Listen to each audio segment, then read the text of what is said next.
ईश्वर गुरु भगवान अवतीर्ण हो। श्री रंगनाथ गुरुराज नमोस्तु तुभ्यं।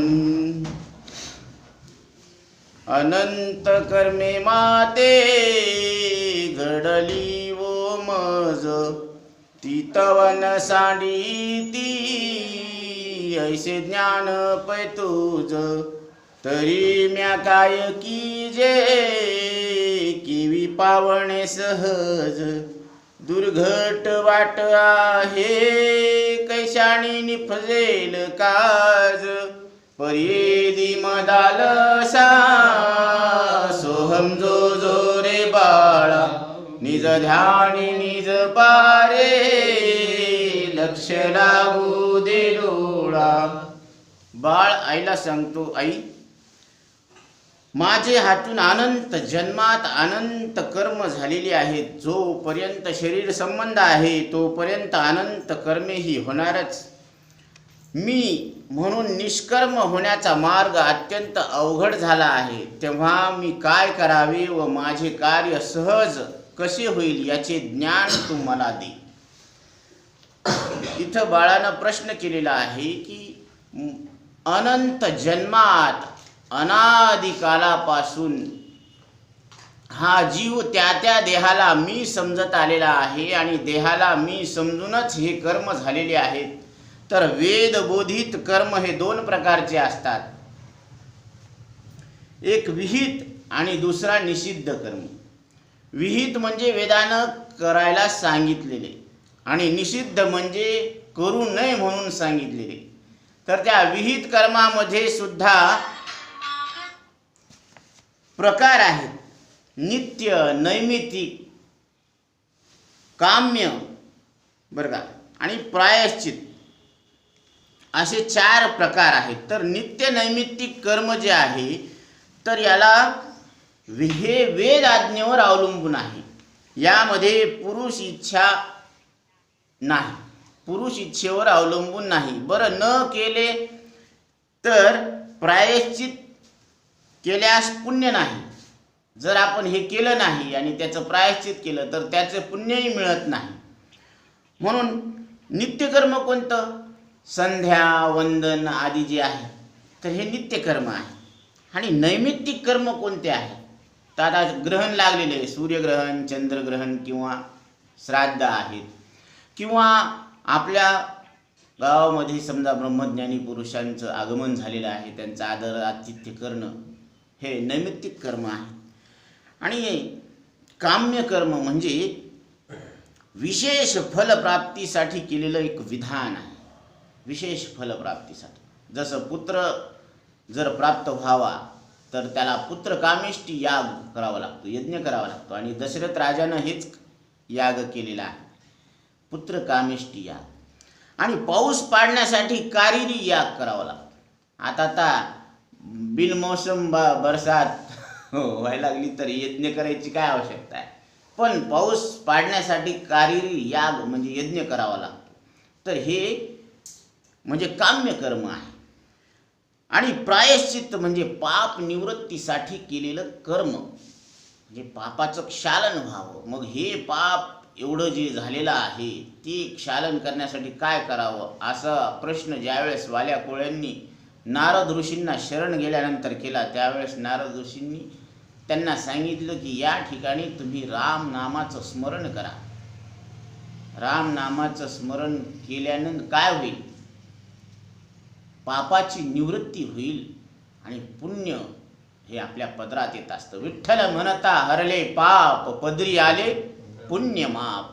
म्हणजे दुधारी तलवार आहे नाम, म्हणजे एकीकडं पापाचं क्षालन होतं आणि दुसरीकडं त्याच क्षणी पुण्याचं अर्जन होत असतं, साठा होत असतो। म्हणून नाम आठविता रूपी प्रगट पै झाला, गोपाळा रे तुझे ध्यान लागो मला। म्हणून अशा पद्धतीनं अनंत जन्मामध्ये हे कर्म देहाला मी समजून केलेले आहे। आणि भगवान शंकराचार्य सांगतात, देहात्म बुद्धिजम पापम न तद गोवत कोटिभी। देहाला मी समजणं याच्या इतकं पाप म्हणजे कोटी गायी मारल्याचं पाप लागत असतं। तर गोबराय सांगतात, मी देह मनता ब्रह्महत्या कोटी येऊन या पाठी थापटीती। एकदा देहाला मी म्हटलं की कोटी ब्रह्महत्या केल्याचं पाप लागत असतं. मग ह्या पापाचं निवारण कसं होईल? कारण कर्म करावंच लागतं आणि ते कर्म करत असताना देहाभिमान धरल्याशिवाय कर्म करताच येत नाही.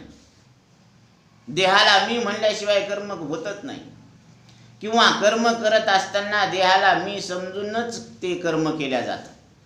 तर ह्या कर्माचं जे निवारण आहे ते कसं होत असतं? तर इथं निळोबाराय सांगतात की आता भलतेही योनी जन्म घेता. आता कोणत्याही योनीमध्ये जन्म घेतला, अनुतापे भजे जो भगवंता, जो अनुतापानं भगवंताचं नामस्मरण करत असतो, नाम त्याची गाता वाणिता, त्याचं नाम गाताना वर्णन करत असताना काय होत असतं? दहन संचिता भक्तियोगे. मग भक्तियोगानं संचित कर्माचं जळून जातं. संचित कर्म जळून जातं भक्तीनं.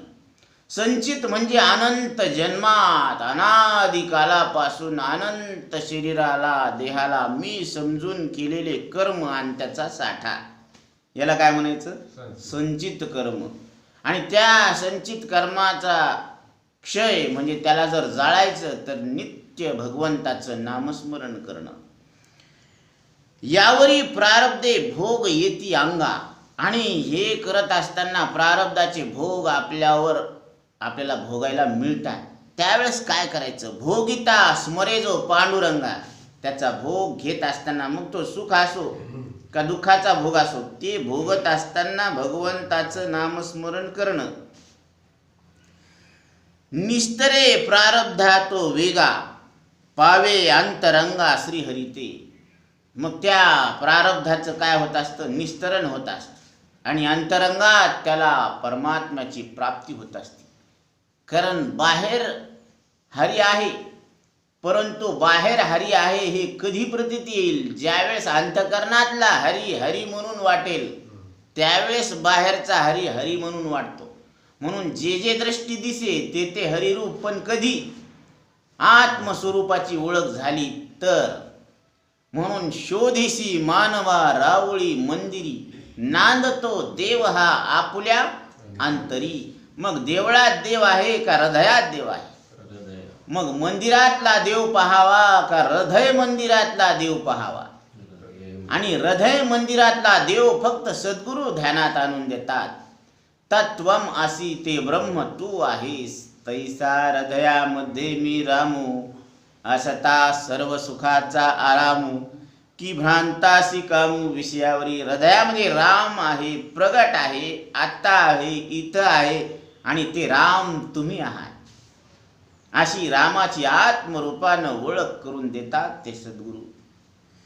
म्हणून जे जे नित्याने आचरत, जे नित्य म्हणून आपण ज्याचं आचरण करतो, ते ब्रह्मार्पण जो करीत, ते कर्म, प्रत्येक कर्म हे भगवंताच्या चरणी अर्पण करायचं, कृष्णार्पण बुद्धीनं करायचं आणि फलाची अपेक्षा न ठेवता करायचं, निष्काम बुद्धीनं केलेलं कर्म. तर जे अहंकृती न धरिता फळ काम रहित.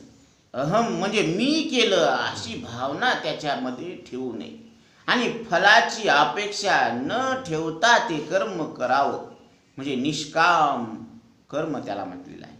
क्रियमान जाळीत निष्कामता. आणि ही निष्कामताच क्रियमान कर्म जाळून टाकते. आता प्रारब्ध, क्रियमान आणि संचित ह्या तिन्ही कर्माचा जर जाळ झाला, हे जळून गेले, तर आता शेष काय राहिलं? म्हणून ज्ञानाग्नी दग्ध कर्माने भस्मसात कुरुते अर्जुना. अर्जुना, ही ज्ञानाची अग्नी अशी आहे की या अग्नीमध्ये सगळे कर्म भस्मसात म्हणजे जळून खाक होतात.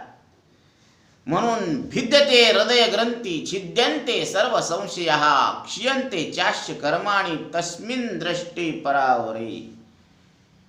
की ज्या वेळेस आपल्या अंतकरणामध्ये संशय असतात, देवाबद्दल संशय, शास्त्राबद्दल संशय, हे बोलतेत, हे सकाळीच उठतेत हे लोक, पोथीला जातात आणि काय ऐकतात काय समजत नाही. तिथं फुलं नसतेत, हार नसतो, प्रसाद नसतो, काय ऐकतेत काय. असं लोक आपल्याबद्दल म्हणजे आत्मज्ञानी, जिथं आत्मज्ञानाची चर्चा चलते त्या विषयाबद्दल असं लोक कुतूहल करतात, कौतुक बुद्धीनं ते पाहतात आपल्याकडं. म्हणजे त्यांना वाटतं हे कायच करत असतील तिथं जाऊन, कोणता देव नाही, काय नाही, मूर्ती नाही, फुलं नाही, उदबत्ती बी नाही. हाय उदबत्ती, कोणी आणतं का उदबत्ती? म्हणून हे काय करते हे असं कुतूहलानं पाहत असते. तर इथं हे आत्मज्ञान आहे. आत्मज्ञान प्राप्त करून घेण्यासाठी योग याग विधी येणे नोहे सिद्धी, वायाची उपाधी दंभ धर्म. जिथं योगाचा त्याग केलेला आहे तर तिथं बाकीच्या गोष्टी काय चालणार आहे? हे उदबत्तीन पानन फुलं हे बिलकुल चालत नाही. योग चित्त वृत्ती निरोधा.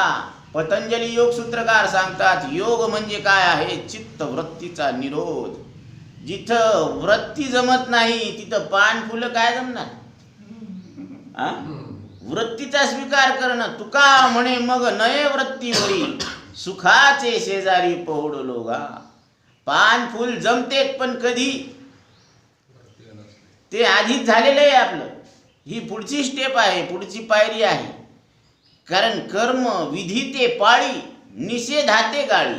जे शास्त्रानं विधीनं सांगितलेलं आहे त्याचं पालन करायचं, विधीचं पालन करायचं. निषेधाते गाळी, जे नको म्हणून सांगितलं, चोरी करू नका, खोटं बोलू नका, मग ह्याचा त्याग करायचा. खोटं बोलणं सोडतो का? खोटं बोलल्याशिवाय राहत नाही. म्हणजे निषेधाते गाळी ते टाकून द्यायचं आपल्याला. ते बुरा मत कहो, बुरा मत सुनो, अजून बुरा देखो. म्हणजे देखना, सुनना और कहना, पण काय? बुरा मत कहो, बुरा मत सुनो, बुरा मत देखो. आणि आपण जर पाहायला गेलो की काय वाईट आहे, बुरा देखन जो मैं चला, खुदा की कसम बुरा न मिला. का कबीरदास म्हणतात की मी वाईट पाहायला गेलो तर देवाची शपथ मला एकही वाईट माणूस भेटला नाही. आणि ज्यावेळेस मी माझ्या अंतकरणात पाहिलं तर माझ्यापेक्षा बुरा कोई नाही मिला. माझ्या इतका वाईट मीच. कारण मी न मरणारा परमात्मा असताना सुद्धा या मरणाऱ्या 3.5 हाताच्या देहाला मी समजायला लागलो हा केवढा मोठा घात आहे, हे केवढं मोठं पाप आहे. मग माझ्यापेक्षा वाईट मीच आहे. जो आपण पया घातू कीज तसे धनंजया. जसं तो एरवी कोश कीटकाची या परी, जो आपण पया आपण वैरी, आत्मबुद्धी शरीरी चारू स्थळी. ती कोसल्याचा किडा सगळीकडून घर करतं आणि सगळे दार बंद करून टाकतं, बाहेर निघण्याचा मार्ग ठेवत नाही उघडा. आणि तो गुदमरून मरून जातो. त्याच्या मृत्यूला कारण कोण आहे? ज्ञानोबराय सांगतात त्याला तोच घाती ठरला.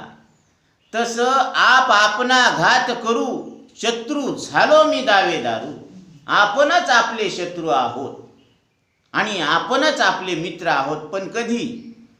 जर आपण ह्या 3.5 हाताच्या देहाला मी समजत असतो तर नसलेलं 184 जन्म मृत्यूचं दुःख आपल्या खांद्यावर येऊन पडलेलं आहे. न म्हणा देह माझा ऐसा, मग भरवसा कळेल. या मरणाऱ्या देहाला मी माझं आणि खरं समजू नका, मग तुम्ही किती चांगले आहेत हे लक्षात येईल. आपण आहोत चांगले, आपण स्वरूपानं चांगले आहोत. आपण रूपानं चांगले न दिसून, आपण शक्तीनं चांगले नसतो, रूपानं चांगले नसतो, पण स्वरूपानं आपण कसे आहोत? चांगलेच आहोत. तुका म्हणे मंगल आता कोण दाता याहुनी. तुम्ही जर मरत नाही तर तुमच्या इतकं मंगल काय आहे या सृष्टीमध्ये?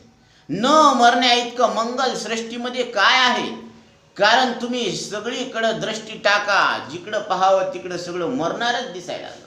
तुका म्हणे आम्हा कळले त्याचे वर्म, जे जे कर्म धर्म नाशिवंत.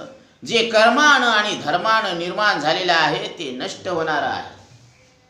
कर्मानं निर्माण झालेला हा मृत्यूलोक आणि धर्मानं म्हणजे पाप पुण्यानं निर्माण झालेला तो स्वर्गलोक हा कसा आहे?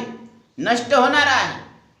पुण्याची पावटी सरे, सवेची इंद्रपणाची उटी उतरे, येऊ लागती माघारी मृत्यूलोका. याचं नावच मृत्यूलोक आहे. उपजेते नाशी, नाशिले पुनरपि दिसे, हे घटिका यंत्र जैसे परिभ्रमेगा. इथली प्रत्येक वस्तू उत्पन्न झालेली आहे आणि नष्ट होणारी आहे. म्हणून इथली सुद्धा नष्ट होणारी आहे, स्वर्ग सुद्धा नष्ट होणारा आहे.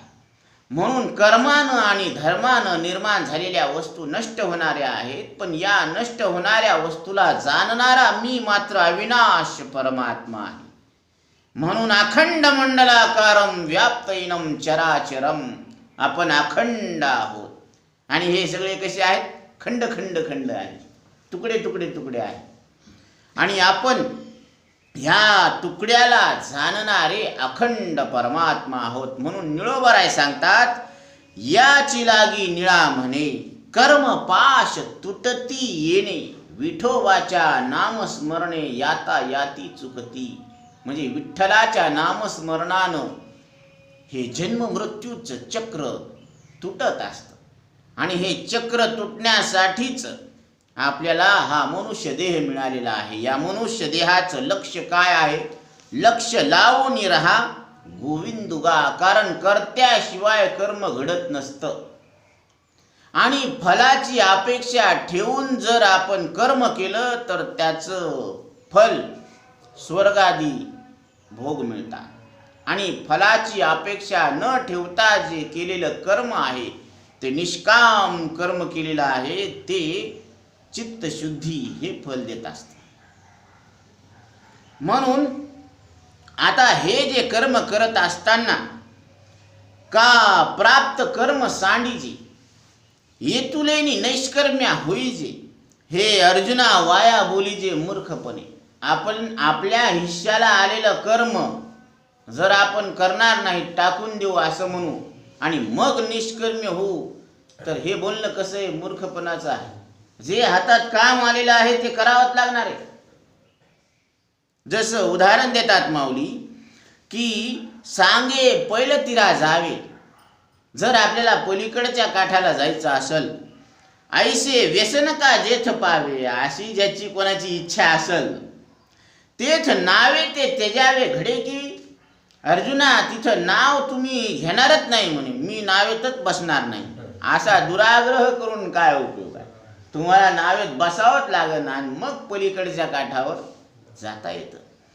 तसं म्हणूनी ऐके पार्था जया नैष्कर्म्य पदी आस्था. ज्याला निष्कर्म्य व्हायचं ना, कारण मोक्ष म्हणजे काय आहे? नैष्कर्म्य सिद्धी आहे. इथं कायिक, वाचिक आणि मानसिक कुठलेही कर्म न करता मिळणारी सहज असलेली ही नैष्कर्म्य सिद्धी आहे.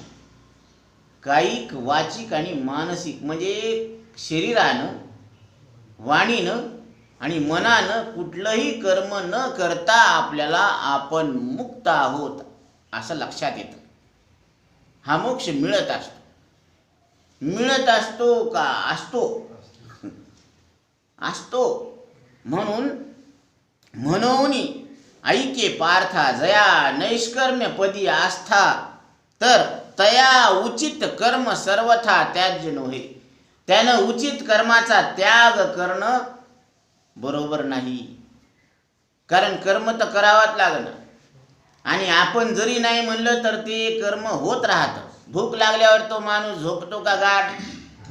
नाही. पोटामध्ये उंदर उड्या मारायला लागले म्हणते, कावळे ओरडायला लागले. म्हणजे झोपलेल्या भुकेलेल्या माणसाला झोप लागतच नसते. मग तृप्ती झाल्या जैसी साधने सरती अपैसी. मग पोटभर जेवण झाल्यावर मग साधनांचा सुद्धा काय करतो? तो त्याग करतो.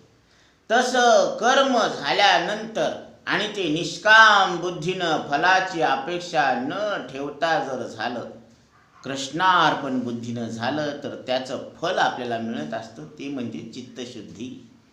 आणि चित्तशुद्ध झालं की आत्मस्वरूप कळायला वेळ लागत नाही. सत्वात संजायते ज्ञानम. सत्वगुणामध्ये काय होत असतं? ज्ञान होत असतं. म्हणून देवाची द्वारी उभा क्षणभरी. क्षणभर उभं टाकायचं का? घंटाभर? क्षणभर. आणि काय होतं त्यानं? तेने मुक्तिचारी साधियल्या सलोकता, समीपता, स्वरूपता आणि सायुज्यता मुक्ती. म्हणजे देव लोकात राहणं, देवाच्या जवळ राहणं, तत्स्वरूप होणं आणि तत् म्हणजे त्याच्यासारखं. जसं आईला मुलीला वाटत असतं की आपण आईसारखं दिसावं. आईची उंची एवढी, मग मी केवढी. मग ते काय करते? ते असं लावून पाहतात. आई सांग बरं माझं डोकं कुठपर्यंत यायलं? तुझ्या खांद्यापर्यंत यायलं. म्हणजे तिला वाटतं की मी आईसारखं व्हावं. तसं आपल्याला वाटतं आपण देवासारखं व्हावं. आहे की नाही? वाटतं ना आपण सुद्धा देवासारखी व्हावं. मग देवासारखं होता येतं ना. संत भेटती आजी मज, तेने झालो मी चतुर्भुज. दोन भुजा स्थूळी सहज, दोन सूक्ष्मात वाढल्या. कोणत्या दोन सूक्ष्मात वाढल्या? पहिली भुजा म्हणजे ब्रह्म सत्यम आणि दुसरी भुजा जगन मिथ्या. ह्या दोन भुजा सूक्ष्मामध्ये वाढल्या. कारण ब्रह्म सत्यम आणि जगन मिथ्या, जग मिथ्या ठरल्यावरच मी ब्रह्मसत्य आहे असं लक्षात आलं ना. म्हणून विवेकानं आधी जग मिथ्यात्व निश्चय करायचा आणि मग ब्रह्मसत्यत्व त्याला ठरवायचं काय ते आहेच. पण आपल्याला ह्या भुजा आवडतात का? हा, बायको भेटती आजी मज, तेने झालो मी चतुर्भुज. म्हणजे दोनाचे चार, चाराचे आठ, नाटाचा 16-17 वेल मांडवावर जाओ. आहे की नाही? म्हणजे आपल्याला याच्यामध्ये आनंद वाटतो. मिल गए आज मेरे सनम के धरती पर नहीं आज मेरे कदम. वावा काय भावना आहे. देव भेटल्यावर इतका आनंद होत नाही तितका बायको भेटल्यावर आनंद व्हायला लागला. का नाही होणार? कारण इतकं चांगलं आपल्याला कुणी म्हणलंच नाही ना. घरातले मेंबर सुद्धा आपल्याला इतकं चांगलं बोलतात का? मिल गए आज मेरे सनम. वा असं इतक्या आदरानं प्रेमानं आपल्याला कुणी हाकच नाही ना मारली. म्हणून आपल्याला वाटतं की हे आपल्यावर जास्त प्रेम करतात आणि आपण तिथं भाळतो.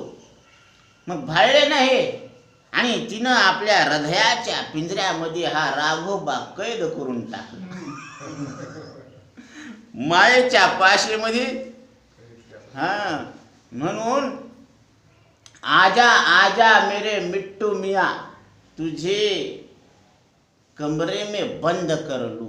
म्हणजे कोणत्या? हृदयाच्या पिंजऱ्यामध्ये बंद करून टाकलं. आणि संत आपल्याला काय सांगतात? हृदयामध्ये राम प्रगट आहे, आत्ता आहे, इथं आहे आणि तुम्ही आहात. त्या रामाचं दर्शन करून देतात. आणि आपण अनात्मविषय हृदयामध्ये भरायला लागलो. म्हणजे पहा आपली प्रवृत्ती कशी आहे. आपण कोणत्या विषयाला किती महत्त्व दिलं. विषयाचं महत्त्व आहे ज्याच्या त्याच्या ठिकाणी आहे. पण सद्गुरूनं सांगितलेलं जे विषय आहे, जो देव आहे, तो दाखवलेला आहे. पण तो लक्षात का येईना? कारण हृदयात अनित्य विषय साठवले ना.